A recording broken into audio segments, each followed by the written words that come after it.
The Corris Railway is the oldest narrow gauge line in mid-Wales. Today, trains run over a revived section of the route.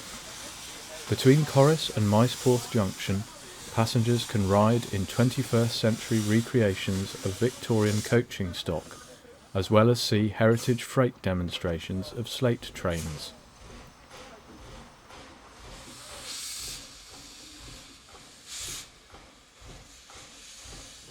A key part of any revived heritage line are the steam locomotives. Two of the original Corris locos are now at work on the Falcon Railway, and thus suitable replacements were needed.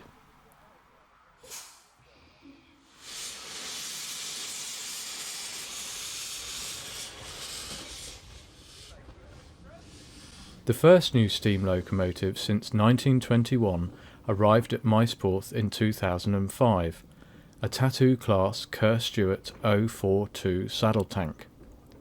Soon after its arrival, it was decided that a second steam locomotive would be needed to ensure that the railway would not suffer from steamless days due to maintenance.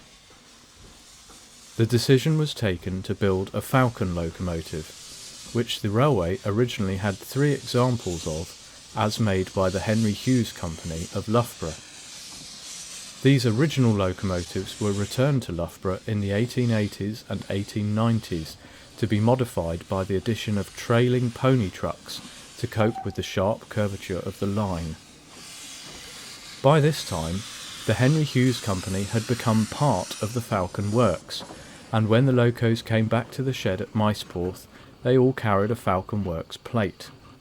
They henceforth became unofficially known as Falcons from that point onwards.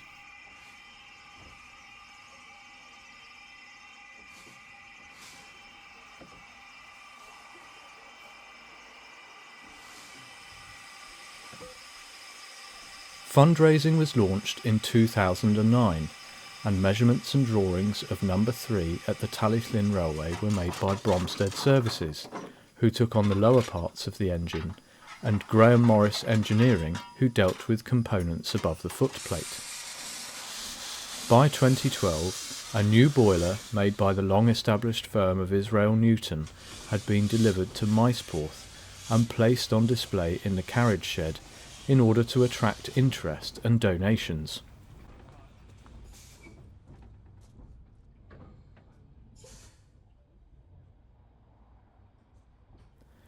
The frames for the locomotive were cut from steel using water jets and erected at Keefs.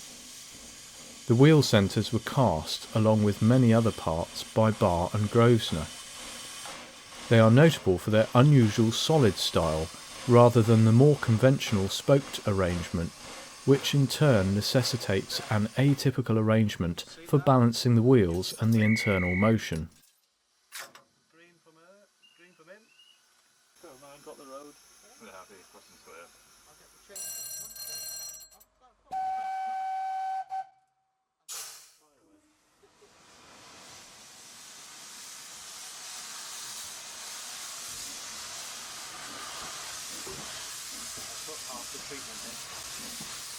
One of the great assets of the Corris Railway is the volunteer workforce, who count among their number a selection of highly skilled engineers with complementary skill sets.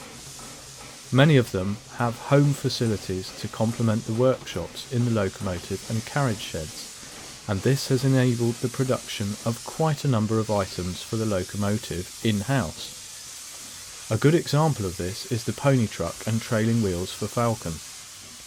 These were produced by Andy Cooper and Ian Cross in the Midlands, the only deviation from the original being 12-inch diameter wheels as opposed to 10-inch, prototypically produced in Loughborough.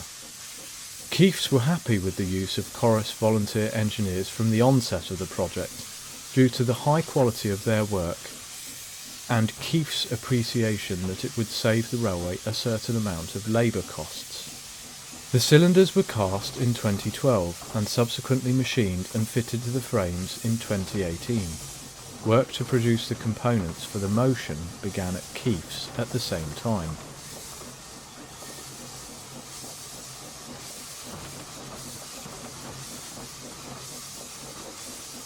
Another volunteer, Graham French, provided all of the CAD CAM drawings for the cab and saddle tank, and used the old cab from number 3 at the Tallyflin Railway to adjust and finalise the design previously created by Graham Morris for the cab of number 10.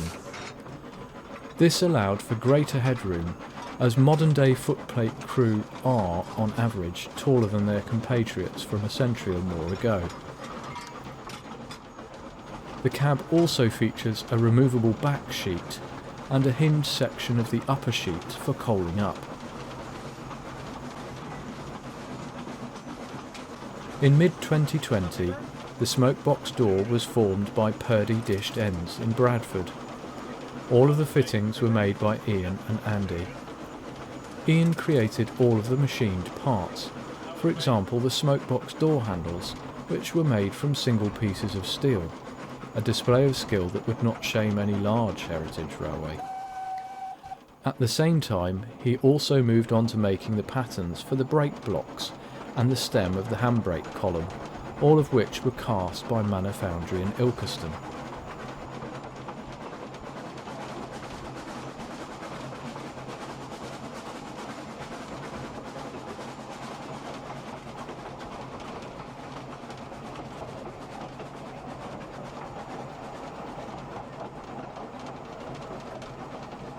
June 2021 saw the use of compressed air to move the motion and wheels at Keefs. This moment marked a tangible sense of progress for all involved, and after this the project seemed to move on at a much greater pace. The next stage was to trial fit the boiler, which had been stored for nearly a decade at Miceporth in the carriage shed. Very minor modifications were made in order to allow it to mate to the frames before work quickly moved on to the provision of the gauges and controls. The majority of these were sponsored by an individual supporter, and as they were being fabricated, Ian Cross turned his hand to producing the firebox doors and the brake blocks, the latter of which were in place on the loco by mid-September 2021. Meanwhile, Andy Cooper in Nottingham had assembled the cab using bolts, so that an opening panel could be constructed on the fireman's side for coaling up.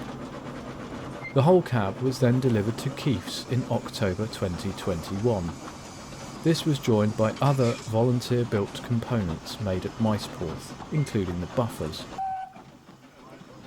In 2022, the saddle tank components were shaped by Barnshaws in Wolverhampton, and then assembled by Andy in Nottingham before going on to Keefs.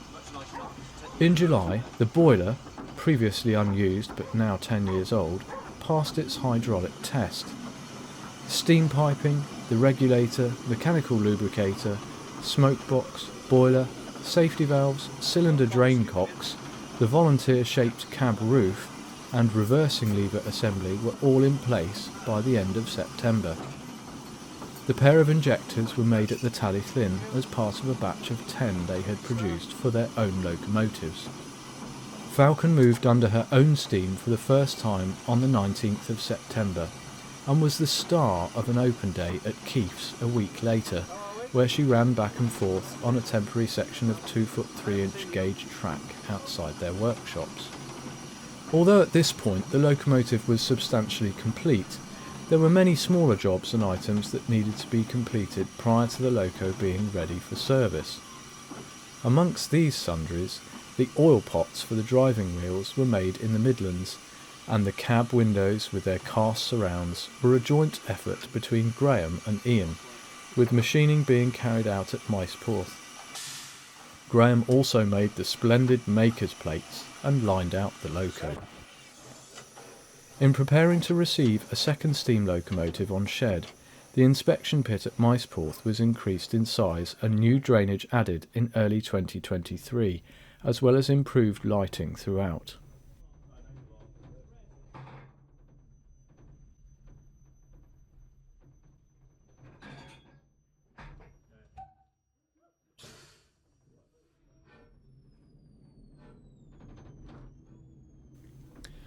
For all involved in the project, time seemed to drag as the delivery date in August approached. Finally, on the 30th, the locomotive, resplendent in red, arrived at 4 p.m, where she first touched the metals of the Upper Corris Tramway. Trials took place the next day, and a week later she was ready for a number 10 Sponsors Day before entering timetabled service for the first time that weekend. The arrival of a second new steam locomotive at Corris inside 2 decades is not the last big project the railway will undertake. As the fabrication of a complete set of new Victorian saloon coaches made at Miceporth nears completion, work is well underway with the southern extension. This requires an embankment 180 metres in length and up to 10 metres high in places.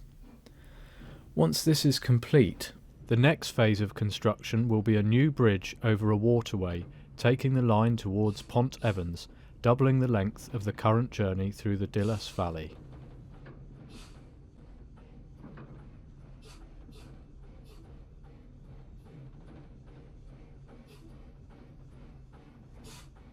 We look forward to welcoming you when you come to see our new locomotive and our beautiful part of Mid Wales.